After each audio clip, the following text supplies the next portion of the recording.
Hey, what's going on, entrepreneurs? Ron Gilak, home business coach, and today I have a little bit of a controversial video. What does it mean to be a person of excellence, a man or woman of excellence, and how can going against the grain from traditional business and what the world really says is the best way to do business can actually profit you? So stay tuned. You're going to actually love this video.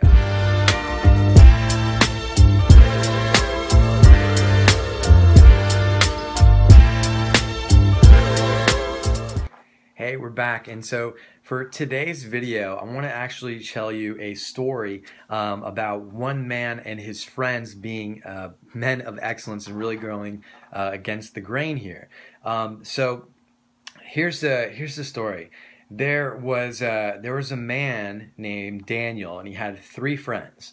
They were young men, and they were selected. This is just going back in ancient history, and they were selected to be part of, you know, the king's like apprenticeship, like all these young men, hundreds of young men that they were going to be mentoring. They were just trying to raise up the best so they could really like serve the king, right?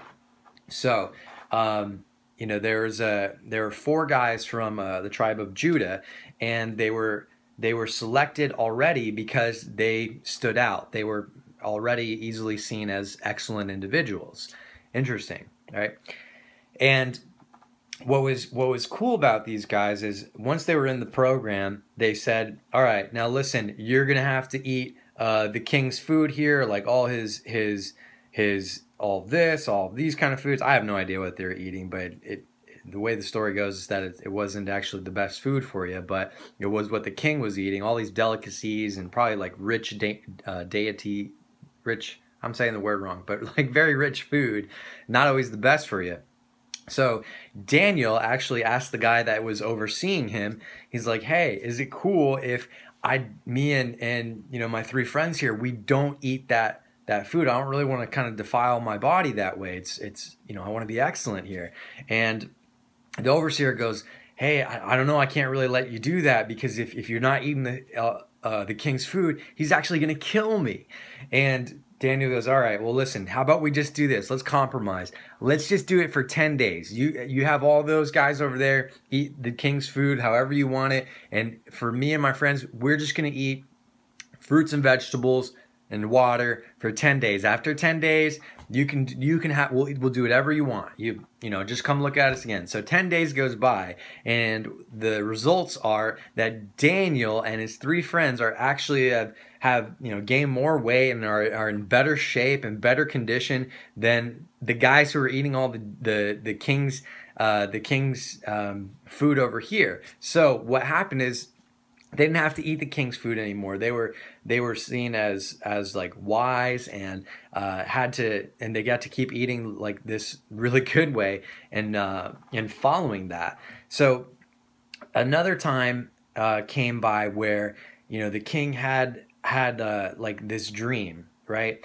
And the important. Let me preface this with saying like that Daniel and his friends, like God was giving them all these different kinds of wisdom and knowledge and things like that. So one day the king has this dream, and he's like real upset about it. Nobody can tell him what his dream was, and no one can tell him, you know, what it means either. They had like, he wanted to just know. So they were calling like all these like you know, interpreters and magicians and sorcerers, fortune tellers, all these people. Nobody could tell him the dream. In fact, he's like, "If you can't tell me the dream, you're dead." Right? So Daniel's like talks to his friends, they pray, and they're like, "Okay, you know, we don't want to be killed or whatever, so we just want to serve God, we want to exalt him, we just want to be people of excellence here." So God actually shows Daniel what to do. So God shows Daniel what to do, how to interpret the dream, tells him what the dream is. This whole story, by the way, is found in the book of Daniel, chapters 1, 2, and 3. And so he goes to the king, is able to interpret the dream perfectly, and the king's like satisfied. So every time they have like this confrontation or this opportunity here to really make a decision, like, you know, would they run and not be killed? Like the king was out to kill like all the wise men, all the sorcerers, magicians, everybody. He was just like pissed.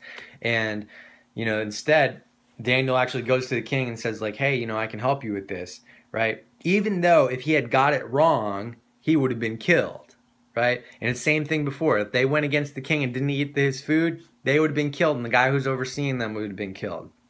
It takes it a step further. Later on in the next chapter, Daniel's three friends, their names are Shadrach, Meshach, and Abednego. And the king, his name's King Nebuchadnezzar, he makes like this big giant idol, right? Big giant, like massive thing, like it's gold, it's looking nice, whatever. And he says, you got to bow down and worship that idol because I said so, right? A lot of times there's different idols in business that we can worship, like success or money, or look at other people's results or other people's business and like, oh, I wish I had that. Let me chase after that. Let me do what that person is doing. They said, I got to talk to 100 people a day, so I'm going to talk to 100 people a day. I want that result, right? Yeah. But all these men, that were in this apprenticeship program wanted to be close to the king and be in positions of leadership and influence and just, power, right? But Daniel and his friends weren't really seeking that. They were just seeking to be excellent, to be the best that they could with where they were and what they had now, right? And the world always tells us, let us strive and let us just work harder or spend more time in the business to put more money in here, and that it's all focused on achievement and success and all that kind of stuff, when really the focus needs to be on just being a man of excellence and a man or woman of excellence and seeking God and getting his leading, his direction on all that. Because I don't know about you, but I don't want to be talking to 100 people a day trying to do that every day. Like, there's some times to grind, but not all the time. So the story goes back to Daniel's three friends, Shadrach, Meshach, and Abednego, and they actually refused to follow the king's way of doing business, or the king's way of saying, hey, worship this idol. So what they do is they say, hey, I'm sorry, but we can't do that. We serve this God. We're gonna worship this God. We're gonna seek his wisdom and guidance and do our lives, do our business that way. So the king's like, all right, you're dead. And heats up this furnace, right? This like crazy furnace, super, super hot, and he throws them into the furnace.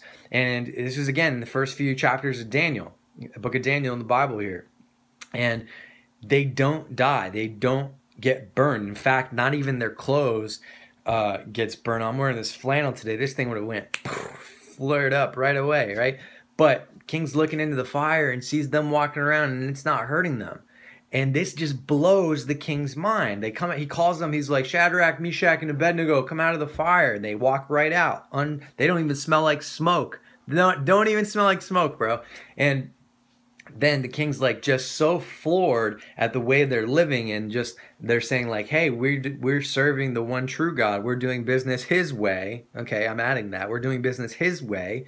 King Nebuchadnezzar realizes the error of his ways and says, you know what, we're just going to serve your God. Forget this idol thing that I had erected.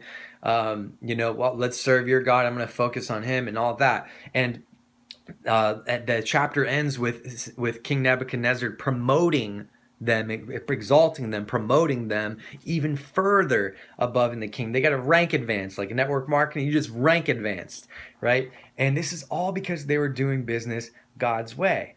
Right? Now this goes big time against how the world tells us to do business, which is, be very achievement oriented, put in more hours, work harder. And those are somewhat good. Those are good things, right? But,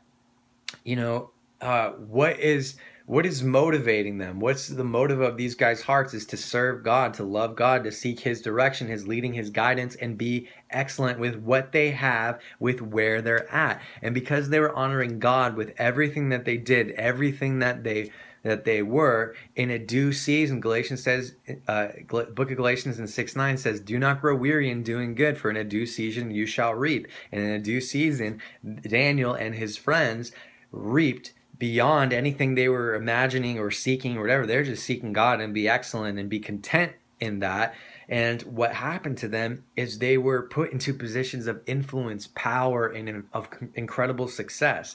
So I want to tell you this story to share with you how we can be people of excellence as well. The Bible teaches us to in Matthew 6:33, to seek ye first the kingdom of God and his righteousness, and all of these things will be added unto you.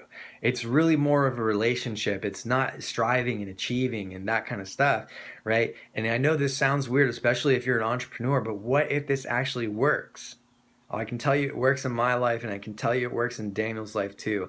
And here's the deal, guys, if you want to learn more about how you can do business God's way and how I can actually help you, and I can give you a free coaching call just to set you up to start doing business God's way. I'll give you a few resources as well. I want you to go to the link below and just fill out the application to get a free coaching call from me. My name's Ron Gielock. I'm a Christ-centered coach, and I'm empowering people to prosper. God bless, and I'll see you on the next video.